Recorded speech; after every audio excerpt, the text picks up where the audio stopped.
You want to set high expectations within high supports. They don't know how to dress. They think leggings are pants. And if you think leggings are pants, go ahead and come at me. Like, I'm ready for it. You have to give a shit. And like half of like being successful is simply just showing up not high. They don't have agency, which means is that the belief that you have control over your own life, and show up as their badass self, and like they will get noticed.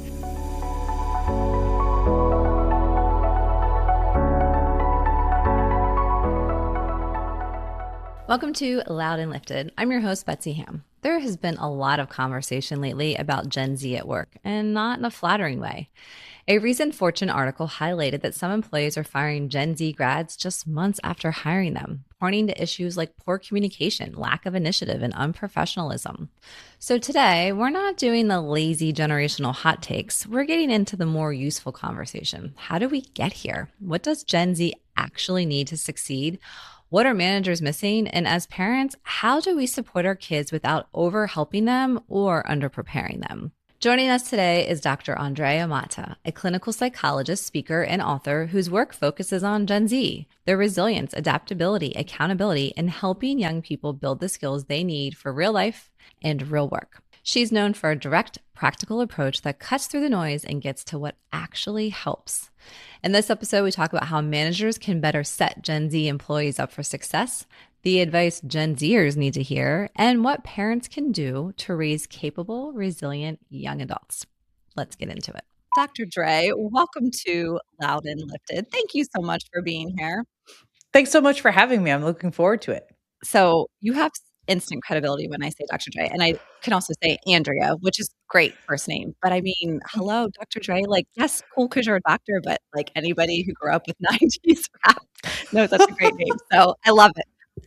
Yes. So thank you for being here. And, just a little bit of background. I was at an event a couple of weeks ago, and I had two different women come up to me after an event that I was speaking and was like, we need you to cover a certain topic. And I'm like, sure, of course. I always love to hear what would be relatable to our listeners. And separately, they both said, Gen Z, we need help with Gen Z. We don't know how to manage them. And I was like, that's awesome. I know the perfect person to call. So here we are. So thank you for being here. And thanks for the inspiration from our listeners. So tell me, how has this become your focus? You're a clinical psychologist, but how has this become your focus of your work? Yeah, so I was a college professor for 9 years. So I resigned from a job I could never be fired from back in 2021. And so I worked with, and as I was leaving, that's when the Gen Zs were starting to, they started to come into college. And so but then I wrote a book, the #2 parenting book, Practical Tips for the Pooped Out Parent. And I remember one of my business coaches looked at me and he was like, okay, what's the one thing that parents are getting wrong? And I was like, gentle parenting. So then I went on this like rampage and started screaming like gentle parenting doesn't work because it doesn't. And then it was like, okay, well, what is gentle parenting? What is happening? And it's like, okay, well, gentle parenting is leading to all of these issues in the workplace. And it's kind of like, I love that the two women came up to you and like they whispered about it because Right. it's something that like I think people are noticing, but people aren't talking about it and they don't know why it's happening. They just think like Gen Zs are coming out of like the womb like soft, but they're not. It's like the environments that we are raising them in, the gentle parenting movement for the last 20 years, and then more of the trauma informed practices in like schools and stuff like that. And then when they get to the workplace, well, then they think they should be promoted within like a few months of being hired. They can't dress. They don't know how to behave. They have poor communication. And so I'm just starting to see, and more people were starting to send me stuff about like Gen Z in the workplace, and more research is coming out. And so that's kind of how I found my niche, where it's like, okay, gentle parenting, and what are companies actually going to care about? Companies are going to care about Gen Z in the workplace because it's costing them money and productivity and retention, and they don't even realize it, but it's causing them a huge cost, and it's all because of how Gen Zs have been raised. Oh, that's so amazing, and I twitch because, I have 2 Gen Zers, so I don't wanna be that person who screws up my kids for the for their future employer. Hopefully not. So far, I think Mhm. it's okay. I don't think I'm very gentle, but it's funny because I think back to a couple of years ago, and you're right, like, nobody was really talking about as bosses, we were just like, "What the hell's going on? This is so Yeah. annoying," and just sort of rolled our eyes and moved on, and now you're starting to see more like research and conversations. And that was a Forbes article recently that got a lot of exposure about like, holy cow, getting fired at these crazy rates. So here we are. So now we're in this shit show, right? From a corporate perspective of having Mhm. Gen Z, and we got to figure out how to deal with it. So what are leaders getting wrong, and what do we need to do better to manage Gen Z and help them be successful? I think the first thing, and when I think about like, and I've had this conversation with like my brand manager lots of times when we were coming up with my website of like, okay, how do we phrase this? Because we don't want it come off like that we're just ragging on Gen Z all of the time. So I think that's the number one kind of flip that we need to do, is that we're not like, God, like they're just so frustrating. I get that they're frustrating. I get that they're like, you're like, why are they like this? But the thing is, because of the environments that they've been raised in, that's why they're like this. So a lot of the time I use the language of like, they're under equipped. They don't Mm, have the skills. It doesn't mean that they're broken and that they're never going to be able to develop those skills. It's just up to the leaders, which is annoying, but it's what has happened in our society. It's up to the leaders to start giving them the skills that they need to be successful, because they can be successful. And I've had firsthand experience seeing how, if we develop them and give them the skills that they need, how they can be rock star employees. see, there's optimism here. I love that. There's opportunity for this to be Yes. better. So if someone's listening to this and they're like, "Okay, I have Gen Zs in my team. I wanna help them. I wanna support them." How do we even start? How do we go about that? Yeah, so the phrase that I always use with this kind of, for to help leaders and managers of Gen Z employees, is you want to set high expectations within high supports. You need to have that, both of those. So because they've been essentially coddled their whole lives, they need to have those expectations. We don't want to like lower the bar for them. You want to set the bar high, but you also want to bring in the supports so that they can obtain or reach those expectations.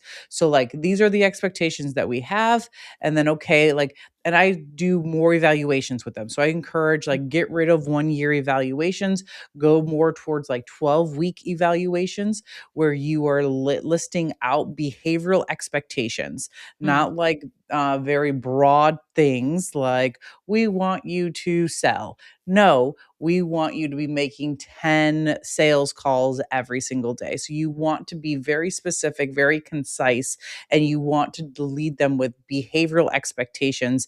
And you want to be having pretty constant, for at least 12 weeks. You want to be having constant conversations with them about these expectations. And then by getting to know them, you're able to evaluate, okay, what are the skills that they don't have that they need for this position? And then, okay, who do we know? Who can we put them into contact with? What kind of courses can we buy for them so that they can come alongside? And then you're giving them the skills and the professional development that they need in order to meet those expectations. that makes sense. And I know a lot of the bad rap is around, like, being lazy and disengaged and not being professional and showing up. So, how do we address those things that are, I don't wanna say they're soft skills, but, like, hitting call make 10 sale calls, like, that's very black and white. But how do you address that sort of, like, how people show up? Yeah, so I would say like showing up, it's like, okay, off the bat, like you want to establish what it looks like to show up on your team on a daily Mm, basis.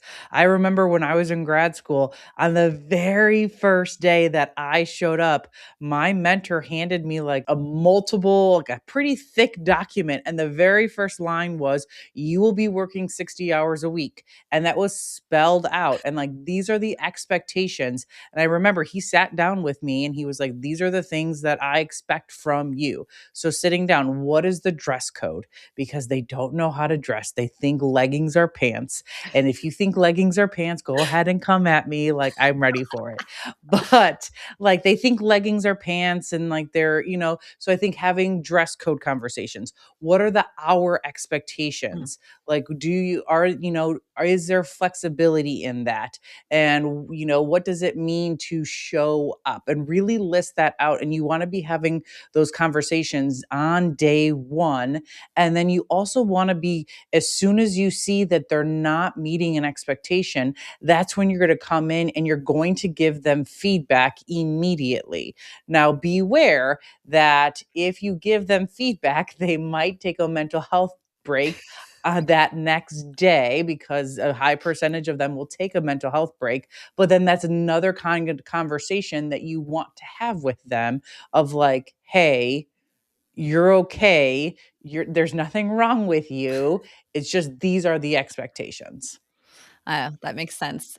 And, the other piece that I feel like goes along with that, and this is one I do fight with my own teenagers, is the entitlement piece, right? Like, Mhm. I can come into work, I can work less than 40 hours. I need flexibility. I need mental health days. I should make $100,000 with no experience, whatever it is. They just have, again, stereotypically, have this very entitled opinion about how the world should go. I'm asking this from my mom perspective too. So, how do you have those conversations when there is this entitlement that people are coming into from, uh, the workforce and Yeah, so I mean, kids? I think that's the other big piece with the entitlement is that you want to be you don't want to like come at them because everyone is telling them that they're entitled. You're Yeah. entitled, you're entitled, you're entitled. And so as soon as they hear that word, they're probably going to tune you out. And so I would go at it from kind of coming from it from a support side and really building that relationship with them of like, hey, I want you to succeed in this role because this is what it means for you to succeed, and this is what it means for us to succeed, and Mm, means what the business to succeed. And so having those conversations, because they are more purpose oriented, they want to know what they're doing is actually having an effect. And so like talking mm, to them about like how their behaviors, what consequences their behaviors have on everyone else on the team, and then hopefully that kind of reduces the entitlement piece. that makes sense. So where are most leaders getting this wrong with supporting? I almost said handling. I'm gonna say supporting Gen Z.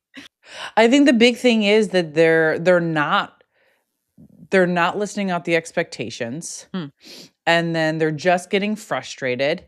They're not giving the support, and then they just throw up their hands and they're like, "Oh, this generation, we're not going to do anything." And then they end up firing them mhm. because I think it's like 60% of businesses have fired a Gen Z employee within months of hiring them Yeah. for the reasons that we've already talked about.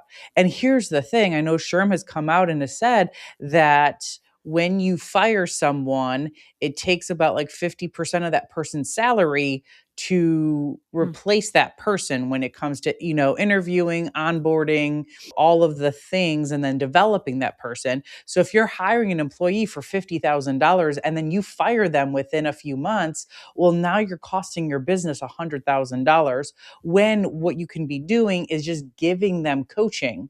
You mm, could, spend a few $1,000s coaching them. Like, and if you don't have time, reach out to people there's tons of people who specialize in this, in these specific skills that they need. Give them some coaching or pay for their coaching, and then you're developing them, and then they're going to stick around for mm. much longer because they're bought in. They see that you care about them as an individual because you're giving them coaching and you want them to be successful. I love the coaching concept. And, I think a lot of times we think about coaching from like a executive level type of person having a business coach, but that one-on-one conversation where somebody can help hold you accountable. And yes, we've all been to great keynotes, presentations, or workshops, but you leave and it's what percent of that information do you retain, or you're not really taking it and being actionable. So having somebody who's coaching you and is holding you accountable and meeting monthly or whatever it is, I think that's a great way to make an impact. And I feel like enough of businesses aren't investing in that as much as they should. So I like that concept of that ongoing support, and it alleviates it from the boss or the manager because again, they have 4,000 other things going on. And the other thing is, it's like they're not necessarily an expert in what the Gen Zs True. need.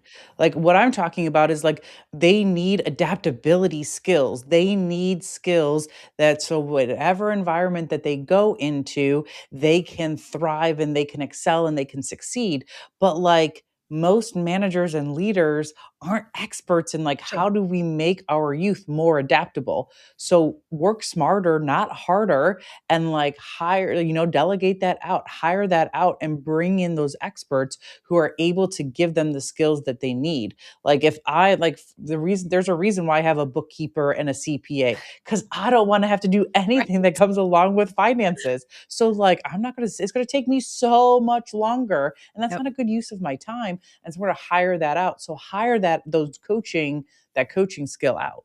No, that makes total sense. So if I'm a manager and I have this Gen Z employee having this challenges, I hire a coach. They're working with them for a couple of months. How much time is realistic to say I should one see change and two, okay, I'm going to buckle down and this is going to work, or like it's time to cut ties? Like, how do you sort of just? And I know it's kind of vague depending on the situation, but how do we gauge that, like where there's hope and where there's not? Yeah, I think the big thing is so going back to those 12-week periods of time. I love those 12-week periods of time because the Gen Zs are used to it because that's about how long a semester, like a college semester is. I mean, college semesters are like 15, 16 weeks. But if you don't see a change in those behaviors that you're wanting to see in them, even though they have the coaching within 12 weeks, well then you should probably, start to cut your losses at that point. Makes sense. Okay, so let's flip this a little bit. So we talked Mhm. about if you're the manager, here's how to handle this. You need help, right? So if you are someone's a Gen Z listening to this, what advice do you have for them? Because I'm sure the struggle's being felt on their end too, right? Like they're probably feeling like they're constantly getting in trouble or not doing what's supposed to be done. Like, how's a Gen Z employee starting off? Like, how do I show up and handle this better? So I think the big thing is, I deliver a keynote or a workshop on, it's called Fireproofing Your Career. And so in it I talk about the adaptability playbook, and it's like, okay, so adversity, and so you need to be able to deal with adversity, and you need to be dependable, so like a good team player, and you need to, what else is there? There's teamwork and there's agency, so like knowing that you are control of your life. And then the other one is pride. So this is probably my favorite one that I talk about, because I talk about, and like when I talk about it, I talk about you have to give a shit. And like half of like being successful is simply just showing up not high. Like that is a huge, like, and like my husband used to like be a superintendent at a plant, and so he had like 90 employees, and they were struggling to find people during COVID, and he would look at me, he's like, "Andrea," he's like, "I just want someone who's going to show up and not be high." And so like the bar right now is really, really low. If you show up not high and you actually give a shit and want to learn and want to get better, you are going to climb through the ranks so fast compared to any other Gen Z employee around. Oh my gosh, that's so simple. I mean, it should be It is simple. Like, it is simple. Like that's a crazy thing. Like show up not high, do the opposite of all the reasons why Gen Z gets fired. Do the opposite of that stuff. Constantly be growing, like learn, like want to get improvement, want feedback, and you're going to do so well so fast. yeah, and feedback, right? I mean, no matter Mhm. where you are, you're going to get feedback in your career. You're going to get good feedback. You're going to get feedback that you got to get it together, whatever it is, and being able to take that feedback and do something different, right? Like that's I think one of the struggles is people get feedback and then they shut down or they're like, oh, mental Mhm. health day or Yeah. not knowing how to like, okay, I got that. I agree with this. I see what they're saying. And then do something different. Like, don't keep Different. doing the same thing. So I think Like, if you're just people can do bashing your that, head against the wall at that yeah. point. And it's funny because you wonder how much of it is just, I mean, ignorance in terms of that they don't know, or then if Mhm, someone tells you, can you make those changes? And I was mentioning to you before we started recording, I was at on a college campus a couple weeks ago, and it was an evening event. I have no expectations to what these college kids come in and look like, right? I'm just mhm, I'm talking about what tools they need in order to succeed after graduation.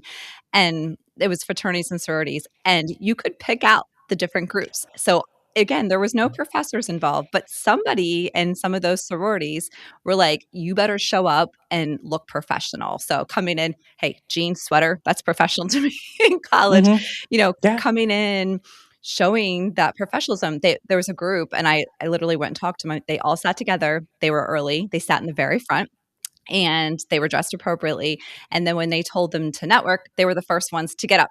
And I'm like, what sorority are you in? Like, I literally called them out Mhm, because they were impressive. And I'm like, so somebody within that, I guess it was the president of that sorority, was like, hey, I actually, is one I worked with for the event. She was like, this is what we're going to do. This is how you're going to be. And guess what? They did. They were so mhm. pleasant. So it was just interesting to see how that works. Like, okay, some of them are trainable. Listen. Right.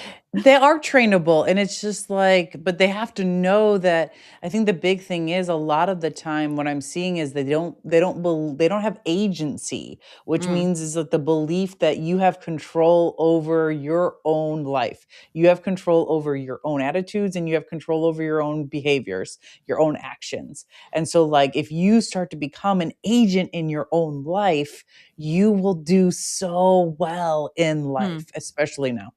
No, that makes sense. The other interesting piece is I was talking about personal brand and building your image to this college group, and I brought up, hey, Gen Z doesn't have a great brand right now. Now, of course, like every other stereotype, it's not every single Gen Z, but if you're a Gen Z and you do have your act together and you're listening to this or you're getting a job, like how do you overcome those stereotypes when you roll in? People are like, oh great, here's another 23-year-old who thinks they know it all. Do they have to Mhm. sort of overcompensate for what they're bringing to the table? I don't think so. I think they just have to show up as their Show up not badass high. self. Yeah, show up not high and show up as their badass self and like they will get noticed. Like I always talk about like one of the things I was talking to high schoolers recently and I was like and I was giving that we were going through like different plays in the adaptability playbook. And one of the things that they were talking that I talked about was like pick up the trash. And they're Hmm. like, "What?" And I was like, "Pick up the trash." I'm like, "What does this mean?" And they're like, "I don't know." And I was like, "If you are walking around and you see and you're at your place of employment, like, and you see a piece of trash, squat down, pick it up and throw it away." Yep. Like, and like just have that mentality of something is broke, go and figure out how to fix it or let someone know. And you will have this mentality, like you will get this reputation that you are awesome and that you are the person to go to instead of like, oh my God, I hate Gen Z. Right. Well, and that's so being proactive, and I think Mhm, back to, I mean, I'm still this way now, but early in my career, like waitressing, I was picking up trash and doing whatever and working at an amusement mhm, park, and I don't know if anyone ever told me to do that, that was just me, but it is funny to have to say to people like, "Okay, pay attention to what's going on around you and figure out how you can do so proactive," versus like, "Don't do the minimum," and that's where I think right. people get themselves in trouble is it's just doing the minimum, and it's like, they're oblivious, and I don't know, Mhm. are they distracted on their phones? Like, what's the driver behind the obliviousness of them? I mean, I blame like the parents and I blame the schools that they're in because they've never gotten that piece of feedback or they've Yeah. never gotten that tip of like, hey, Put your phones away, put them in your pockets, and look around you and be observant of and be self-aware of like how what you are doing in this environment is impacting other people. And I think that's probably one of the biggest things that I actually don't talk a whole lot about is with the Gen Z is that they haven't really learned that their behaviors have consequences, Hmm. and so they don't know that like their own behaviors impact others. So if you're not showing up for work because you're taking a mental health day, what impact does that have on the rest of the team and your coworkers?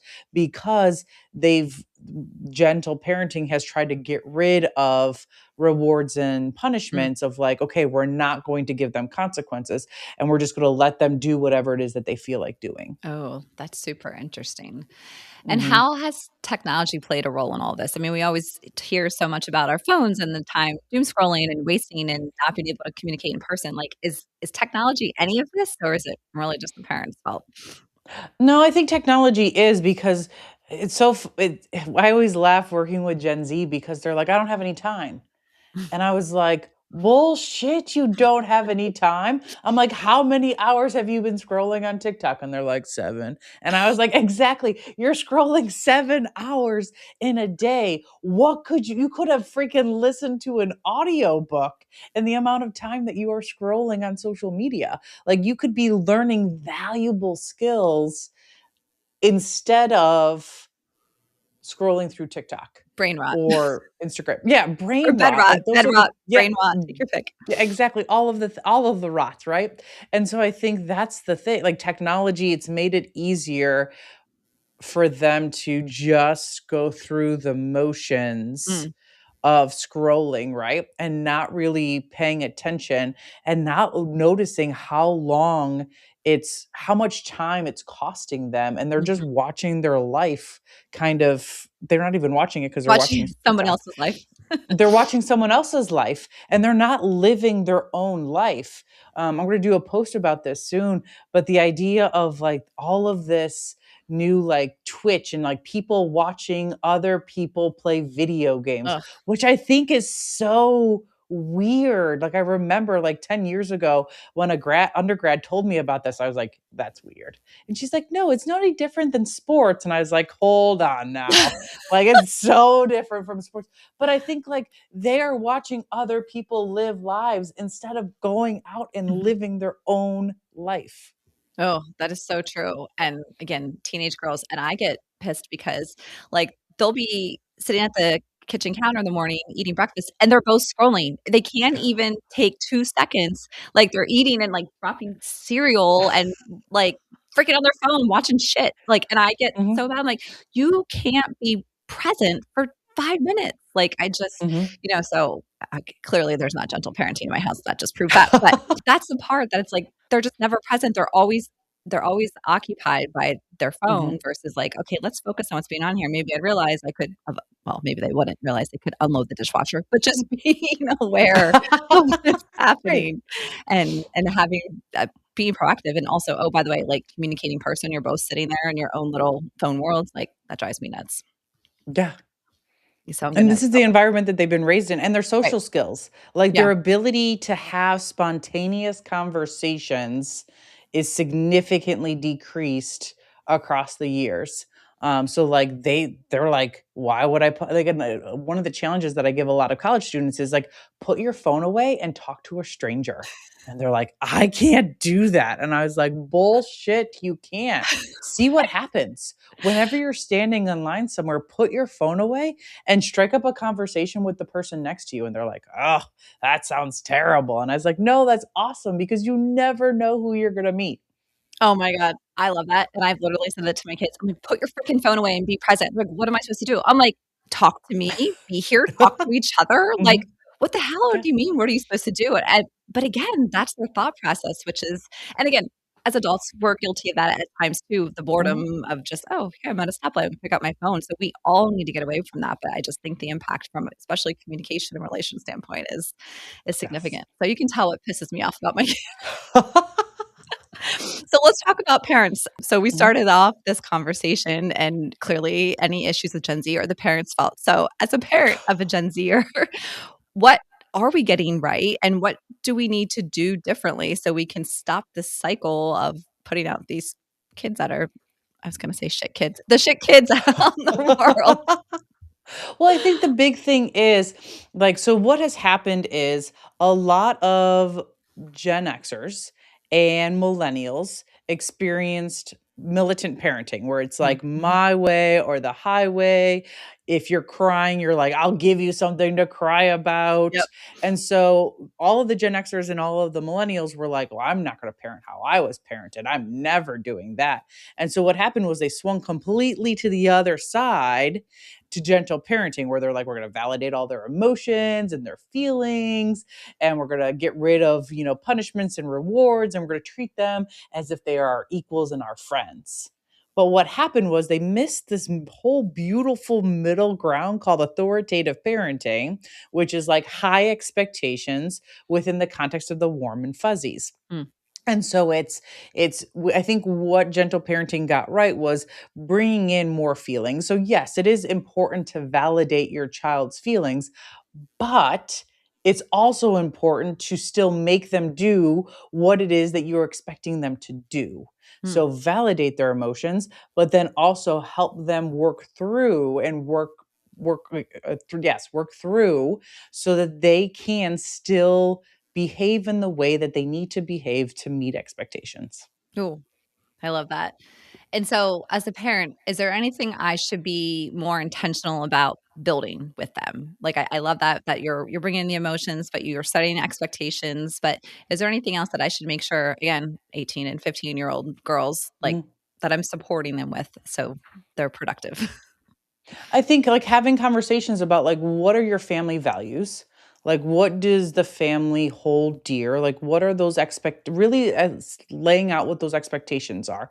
Mm. Like do you want your children to be independent? Do you want your children to be academic? Like what are those values? What are those expectations?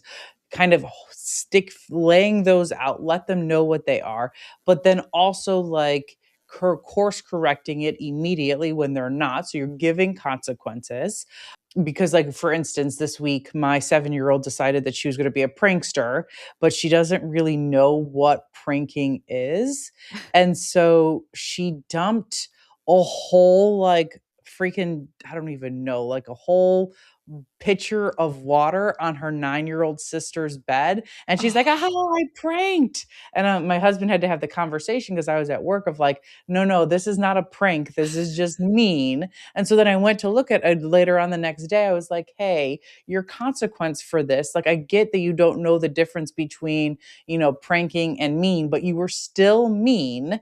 I get mhm, that you didn't mean to be mean, but you were still mean, and so your consequence is going to be tonight when we are cleaning up, you have to help your sister clean her room in addition to cleaning your own room." And she's like, okay.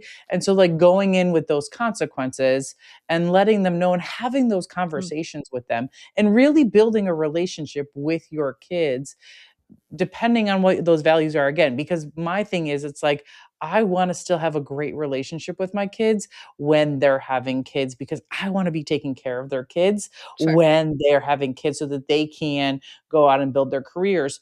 But in order to do that, you have to have relationships with them now. That makes sense. So that actually just made me think of this. So, what is your prediction of what Gen Z will be like when they're parents? I hope. What's my prediction? Someone asked me about Gen Alpha the other day, and I was like, "Ooh, I don't know what they're going to be. I think they're going to be better than Gen Z." But then just Gen Z, I think if they're the ones that have not figured it out, I think they're just gonna continue to they're gonna be the ones where their kids are going to have to parent them. Mm, And their kids are going to have to grow up a heck of a lot faster than any child should. And so I think we're actually gonna have like the kids that Gen Zs are gonna raise are going to be the they're gonna be adaptable, they're going to be able hmm, to they're gonna be resourceful, they're gonna be able to figure it out.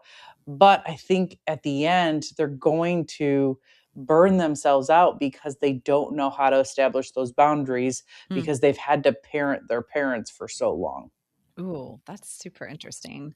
Well, hopefully we can kinda, like, I feel like the pendulum always swings, right? Like, to your Hmm. point about the Gen X and how we were parented to now, and it's like, just can we somewhere end in the middle here, or, like, at least Just go to authoritative parenting. I Just love it. stay at and people are like, "You should rebrand that." And I was like, "It's just authoritative parenting." They're like, "But it sounds so mean." I'm like, "Why? Because it has authority in it?" And they're Authority. like, "Yes." And I'm like, "Being an authority figure is not bad." No, it shouldn't be, and again, you're the parent, like, we could have a Yeah. whole other conversation about that, Yes. but you should be the authority because these Mhm. dumb shits don't know what they're doing half the Right. time. I'm talking Why? about my own kids. Yeah, yeah. Well, no, like there's a whole there's a movement of child-led parenting. And I was like, Oh my gosh. "No, don't do it." That is like up there with like gentle parenting. That might actually be worse It than might be gentle worse. parenting where you're gonna let your kid like, "Okay, 3-year-old, what do you want to eat? Ice cream. Okay, here's some ice cream for you." Like, what kind of diet is that kid gonna get? Oh my goodness. Oh, we'd be broke because all my kids would be doing is, like, going out to eat and getting coffee and, like, socializing. They wouldn't go to school, we'd be going on vacation all the time, and it'd be one big party. It'd be fun for a few Yeah, minutes until you're exactly. poor. 'Cause Broke and, 75 pounds overweight. exactly. Exactly. Well, this is so awesome. We could talk about this all day. Any parting words back to we'll jump back to the managers, but just anything else for improving their environment and supporting Gen Z? I think the big thing is and I know we've kind of talked about it before, is reaching out and bringing in experts to help with them. Like you want it workshops on professional development and personal development Mm, and just coaching because if you are bringing in experts, it's going to make them better employees and it's going to make your life better and less stressed because you're going to have adaptable employees.